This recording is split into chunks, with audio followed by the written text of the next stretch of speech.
আসসালামু আলাইকুম সবাইকে, আশা করি সবাই ভালো আছেন। একটু আগেই গ্রুপ এ তে ইন্ডিয়া ভার্সেস জাপানের ম্যাচটা দেখে শেষ করলাম, AFC women's Asian cup 2026-এর।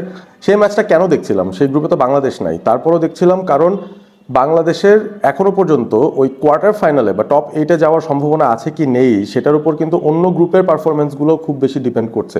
So সে কারণে আসলে ইন্ডিয়ার ম্যাচটা দেখা, এবং যখন দেখলাম ফার্স্ট হাফে জাপান 5টা গোল দিয়ে ফেলেছে ইন্ডিয়াকে, তখনই মনে হচ্ছিল যে আসলে ইন্ডিয়া মোস্ট লাইকলি ছিটকে গেছে, তাদের আসলে ওই টপ 8-এ যাওয়ার সম্ভাবনা নাই বললেই চলে। এবং শেষ পর্যন্ত ইন্ডিয়া 11টা গোল খেয়েছে, 11টা।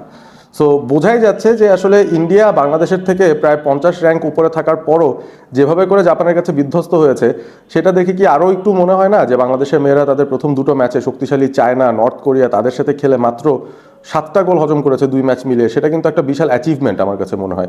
সেই বিষয়টাকে রেখেই আমার কাছে মনে হয় আমরা মূল যেই আলোচনা সেখানে চলে যেতে পারি, এবং সেই জায়গাটার মধ্যে আমরা সমীকরণগুলো মিলিয়ে নেওয়ার চেষ্টা করব, যেখানে বাংলাদেশ তাদেরকে কোয়ার্টার ফাইনালে যেতে হলে বা টপ 8-এ থাকতে হলে কি করতে হবে এবং অন্যান্য গ্রুপেও কি ঘটতে হবে সেইগুলো নিয়েও আমরা আলোচনা করে ফেলতে পারি। এই মুহূর্তে গ্রুপের যে অবস্থানটা সেটা হচ্ছে, গ্রুপ এ তে দুটো করে ম্যাচ খেলে ফেলেছে সবকটা দল, এবং সেই জায়গার মধ্যে আমরা যদি দেখি সাউথ কোরিয়া তারা দুটো ম্যাচ খেলেছে, দুটোতেই জয় পেয়েছে এবং সেই সাথে 6 পয়েন্ট নিয়ে সবার উপরে রয়েছে। অস্ট্রেলিয়া দ্বিতীয় অবস্থানে, তারাও 6টা পয়েন্ট পেয়েছে। এবং সেই সাথে ফিলিপিন্স তারা দুটো ম্যাচ খেলে দুটোতেই হেরেছে, তবে তাদের গোল ডিফারেন্সটা দেখেন -4, অর্থাৎ বাংলাদেশের চেয়ে বেটার একটা অবস্থায় তারা রয়েছে। ইরান সবশেষ পজিশনে আছে -7, বাংলাদেশের মতোই 7টা গোল তারা 2 ম্যাচ থেকে খেয়েছে। এবং এই গ্রুপের যে শেষ দুটো ম্যাচ, একটা হচ্ছে সাউথ কোরিয়া ভার্সেস অস্ট্রেলিয়া, এই দুটো দল ইতিমধ্যেই কোয়ালিফাই করে ফেলেছে কোয়ার্টার ফাইনালের জন্য। সুতরাং তাদের ম্যাচের সমীকরণটা কি হচ্ছে সেটা নিয়ে আমাদের মাথা ব্যথা করার কিছু নেই। মূলত ফিলিপিন্স ভার্সেস ইরানের ম্যাচটায় খুব ইম্পর্ট্যান্ট একটা ফ্যাক্টর ঘটতে যাচ্ছে। যদি ইরান এবং ফিলিপিন্সের ম্যাচটা ড্র হয়, সেই ক্ষেত্রে আমার মনে হয় বাংলাদেশের জন্য একটা ভালো রেজাল্ট হবে, কারণ ওই ড্রটা যদি হয় ফিলিপিন্সও 1 পয়েন্ট পাবে, ইরানও 1 পয়েন্ট পাবে। ওই তৃতীয় স্থানে থাকা বেস্ট দুটো দল যেহেতু কোয়ার্টার ফাইনালে যাবে, ফিলিপিন্স কিংবা ইরান কারোরই আসলে সেই জায়গায় যাওয়ার সম্ভাবনাটা কম হবে, কারণ মাত্র 1 পয়েন্ট নিয়ে আসলে কোয়ার্টার ফাইনালে যাওয়াটা হয়তো কঠিন। সুতরাং বাংলাদেশের জন্য বেস্ট ইকুয়েশন হবে যদি গ্রুপ এর শেষ ম্যাচে ফিলিপিন্স এবং ইরান 1-1 গোলে বা 0-0-তে যে কোনোভাবেই হোক ড্র যেন করে। সেটা যদি হয় তাহলে সম্ভাবনাটা বাংলাদেশের বেড়ে যায়। তবে ফিলিপিন্স তুলনামূলকভাবে শক্তিশালী দল, ইরান স্ট্রাগল করছে এই মুহূর্তে। সো ফিলিপিন্স যদি জিতেও যায়, ফিলিপিন্স 3 পয়েন্ট পেয়ে যাবে এবং সেই ক্ষেত্রে তারা একটা বেটার গোল ডিফারেন্সে 3 পয়েন্ট পেয়ে বসে থাকবে, যেটা বাংলাদেশের জন্য একটা বিরাট বড় থ্রেটের কারণ হবে। আশা করতে হবে যেন ফিলিপিন্স ইরান ম্যাচটা ড্র হয়। আমরা এবার গ্রুপ সিতে চলে যাই, অন্য গ্রুপটায়, বাংলাদেশ ছাড়া অন্য যে গ্রুপটা আছে সেখানে জাপান ইতিমধ্যেই কোয়ালিফাই করে ফেলেছে। 2 ম্যাচ থেকে দুটোতে তারা জয় পেয়েছে, 6টা পয়েন্ট এবং গোল ডিফারেন্স 13, সুতরাং তাদেরকে নিয়ে চিন্তার কিছু নেই। প্রবলেম যেটা হয়ে গিয়েছে গ্রুপ সিতে, অন্য যে ম্যাচটা আজকে হয়েছে দিনের ম্যাচ, সেখানে কিন্তু চাইনিজ তাইপে তারা আবার ভিয়েতনামকে হারিয়ে দিয়েছে, এবং সেইটা করাতেই দুটো দলের তিনটা করে পয়েন্ট হয়ে গেছে। এটা বাংলাদেশের জন্য বিরাট বড় একটা সমস্যা হয়ে গেছে। এই ম্যাচটা যদি ভিয়েতনাম জিততো তাহলে ভিয়েতনামেরও 6 পয়েন্ট থাকতো, চাইনিজ তাইপের পয়েন্ট থাকতো 0, এবং সেই জায়গাটাতে বাংলাদেশের সম্ভাবনাটা মনে হয় বেটার থাকতো, কারণ শেষ যে ম্যাচটা হতো সেখানে ভিয়েতনাম এবং জাপান খেলতো, মোস্ট লাইকলি জাপান ভিয়েতনামকে সেই ম্যাচে হারিয়ে দিত, এবং চাইনিজ তাইপে তারা ইন্ডিয়ার সঙ্গে খেলে তারা আসলে হয়তো জয় যদি পেয়েও যেত, সেই ক্ষেত্রে আসলে তাদের পয়েন্ট থাকতো ম্যাক্সিমাম 3। সো ওই জায়গাটার মধ্যেই বাংলাদেশ একটু ঝামেলার মধ্যে পড়ে গেছে, যে এই সিচুয়েশনটার মধ্যে এখন চাইনিজ তাইপে বা ভিয়েতনাম যে কোনো একটা দল চলে যাবে সেকেন্ড হয়ে, এবং আরেকটা দলের থার্ড হয়ে যাওয়ার সম্ভাবনাটা বেশি, কারণ অলরেডি 3টা পয়েন্ট সিকিউর করা রয়েছে। সো শেষ যে ম্যাচগুলো অনুষ্ঠিত হবে, একটা হচ্ছে ইন্ডিয়া ভার্সেস চাইনিজ তাইপে, সেই ম্যাচটাতে আমি ধারণা করছি যে চাইনিজ তাইপে ম্যাচটা জিতবে, তারা 6 পয়েন্ট পেয়ে যাবে এবং মোস্ট লাইকলি তারা কোয়ার্টার ফাইনালে চলে যাবে। জাপান আবার ভিয়েতনামকে হারিয়ে দিতে পারে, সো সেই ক্ষেত্রে ভিয়েতনামের পয়েন্ট 3ই থাকবে।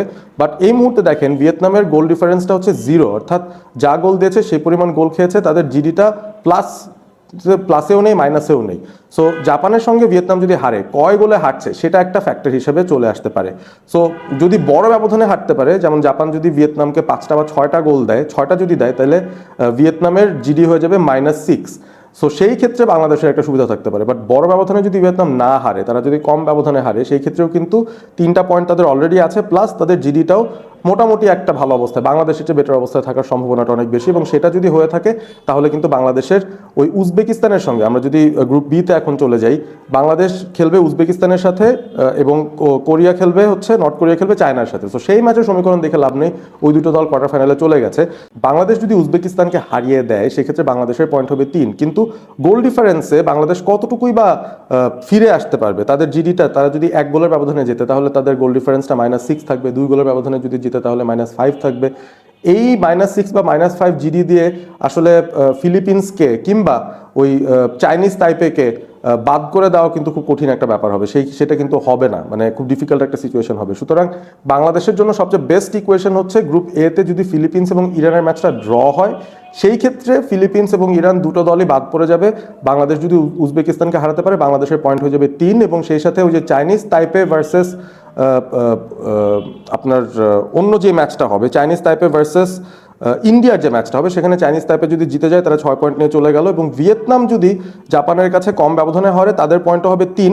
সুতরাং সেই জায়গাটায় ভিয়েতনাম এবং বাংলাদেশ এই দুটো দল চলে যাবে কোয়ার্টার ফাইনালে, বাদ পড়ে যাবে হচ্ছে ফিলিপিন্স বা ইরানের মধ্যে যে কোনো একটা দল, যারা গ্রুপ এ থেকে আসলে থার্ড হচ্ছে, হুএভার বিকামস থার্ড।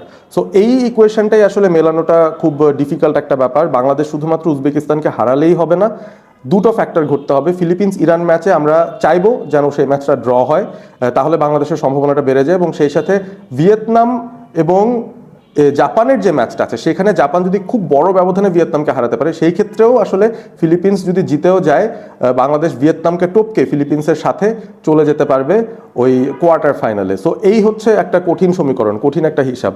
এই হিসাবটা আসলে বাংলাদেশের মেয়েরা মাথায় নিচ্ছে কিনা, আমার কাছে মনে হয় সেটা নিয়ে তাদের কোনো টেনশনই নেই এই মুহূর্তে। নিজেদের আয়ত্তে বা নিজেদের নিয়ন্ত্রণে যে কাজটা রয়েছে সেটা হচ্ছে একটা ম্যাচ জেতা। উজবেকিস্তানের সঙ্গে বাংলাদেশ জিতবে সেই ব্যাপারটা চিন্তা করাও কিন্তু একটা দুর্লভ ব্যাপার, কারণ উজবেকিস্তান 49th র্যাঙ্কিংয়ে আছে, এবং আমরা তাদের গত ম্যাচগুলো দেখছিলাম, তারা যেভাবে খেলেছে নর্থ কোরিয়া এবং চায়নার সাথে, তাদের পারফরমেন্স দেখে কিন্তু মনে হয় যে তারা বাংলাদেশের চেয়ে ফিজিক্যালি মাচ বেটার একটা অবস্থায় আছে। তবে তাদের একটা দুর্বলতার জায়গা কোনটা, সেটা হচ্ছে তাদের মূল একাদশের দুজন প্লেয়ার দুটো করে হলুদ কার্ড 2 ম্যাচে খেয়ে থার্ড ম্যাচের জন্য কিন্তু সাসপেন্ডেড হয়ে গেছেন। সুতরাং তারা তাদের বেস্ট 11টা নামাতে পারছে না। সেটা বাংলাদেশের জন্য একটা পজিটিভ সাইন হতে পারে, যে বাংলাদেশ যদি সেই ব্যাপারগুলোকে টার্গেট করতে পারে, উজবেকিস্তান তাদের বেস্ট 11টা নামাতে পারছে না, সেই সুযোগটা যদি বাংলাদেশ নিতে পারে, তাহলে কিন্তু দারুণ একটা ব্যাপার হতে পারে আমাদের জন্য।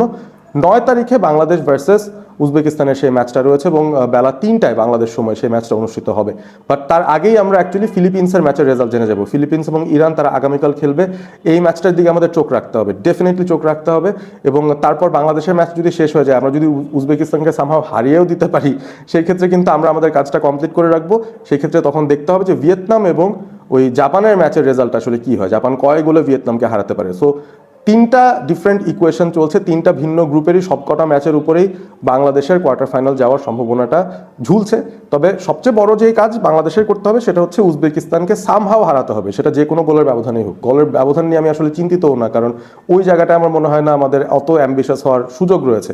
সো আমরা যদি উজবেকিস্তানকে হারাই, আর ওইদিকে যদি ফিলিপিন্স আর ইরান কোনো মতে ড্র করে আগামীকাল, তাহলেই আমার মনে হয় বাংলাদেশের জন্য বিরাট বড় একটা পজিটিভ দিক চলে আসবে। এবং শেষ যে ম্যাচটা হবে গ্রুপ সিতে, ভিয়েতনাম ভার্সেস জাপান, সেটার উপর আমাদের খুব একটা আসলে ডিপেন্ড করতে হচ্ছে না। সো দেখা যাক শেষ পর্যন্ত আসলে বাংলাদেশের ভাগ্যটা কোন দিকে গড়ায়, আমরা কতটুকু প্রস্তুতি নিতে পারছি। আমাদের উজবেকিস্তান ম্যাচটার উপর কিন্তু অনেক কিছু নির্ভর করছে আমাদের এবারের ক্যাম্পেইনের। বাট যদি আমরা নাও যেতে পারি কোয়ার্টার ফাইনালে, তারপরেও কিন্তু একটা বিশাল বড় অ্যাচিভমেন্টই হচ্ছে। আমরা যদি ইন্ডিয়ার থেকে তুলনামূলক বেটার পারফর্ম করে শেষ করতে পারি, যেটা আমার মনে হয় আমরা করছি, সেখানেও কিন্তু আমরা খুব পজিটিভ একটা জায়গায় থাকবো। So this is it. আমার কাছে মনে হয় বাংলাদেশের মেয়েদের কাছ থেকে আমাদের এতটুকু এক্সপেক্ট করা উচিত যে তারা তাদের সর্বস্বটা দিক, এবং উজবেকিস্তানকে তাদের খারাপ একটা দিনে আমরা যদি ধরে দিতে পারি, 3টা পয়েন্ট পেয়ে যাই, তাহলে হচ্ছে বাদ বাকি সমীকরণ মিলে গেলে বাংলাদেশের কিন্তু এখনো সম্ভাবনা আছে কোয়ার্টারে যাওয়ার, এবং কোয়ার্টারে গেলে বাংলাদেশের অলিম্পিক ফুটবল খেলাটা কিন্তু নিশ্চিত হয়ে যাবে। সেটা একটা দারুণ ব্যাপার হবে, হিউজ অ্যাচিভমেন্ট হবে। এবং টপ 6-এ যদি বাংলাদেশ থাকতে পারে বা কোয়ার্টার ফাইনাল পেরিয়ে যদি সেমিতে চলে যেতে পারে, সেই ক্ষেত্রে কিন্তু বাংলাদেশের জন্য বিশ্বকাপের দরজাটাও খুলে যাবে। এবারই আমরা পরের বারের জন্য ওয়েট করবো না, এবারই আমরা বিশ্বকাপে চলে যেতে পারবো। বাট সেটার জন্য অসম্ভব কিছু ঘটতে হবে, আগে তো কোয়ার্টার ফাইনাল উঠতে হবে, তারপর সেমিফাইনালের কাহিনী। সো কোয়ার্টার ফাইনালের হিসাবটা দেখা যাক আমরা কিভাবে মেলাতে পারি।